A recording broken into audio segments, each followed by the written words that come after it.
Now we come to the topic of empowerment and delegation. How many of you are familiar with the term empowerment? And how many of you have had it up to here with the term empowerment? Usually I get the same hands coming up for both questions.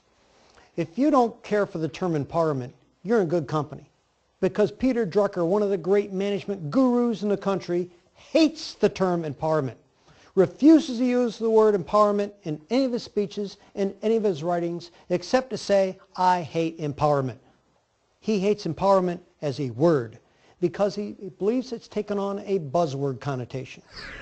For example, how many of you have been told you're empowered when in reality all you've been given is more work to do? And they ought to be honest enough to say, I'm giving you more work to do, instead of saying, I'm empowering you with these additional responsibilities. Oh, now if you've been given the authority to make all of the decisions that you need to make on that work that you've been given to do, then you are empowered.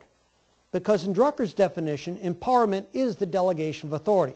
I delegate to you the authority to make these decisions on my behalf. That's empowerment. Now what has to exist between you and me for me to empower you? I have to trust you, and you have to trust me. I trust you to make good decisions on my behalf. I'm also going to trust that you're going to use all of the information available to you. And if you don't think you have enough information, you're going to gather more information so you can make that informed decision that I want you to make.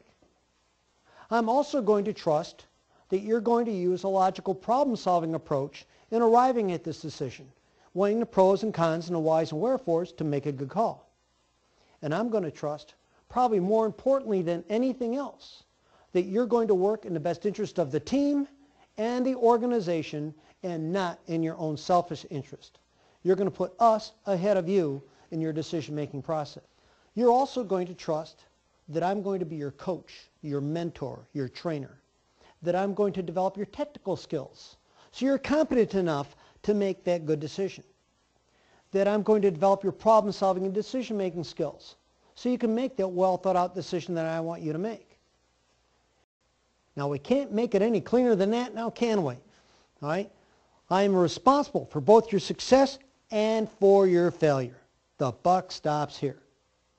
Now, I know in corporate America, you are often delegated responsibility without being delegated authority. And I do not for the life of me know how I can be held responsible for something over which I have no authority to make decisions.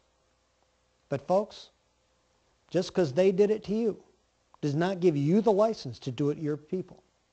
Because you can delegate your authority, but you and you alone are responsible for both their success and their failure.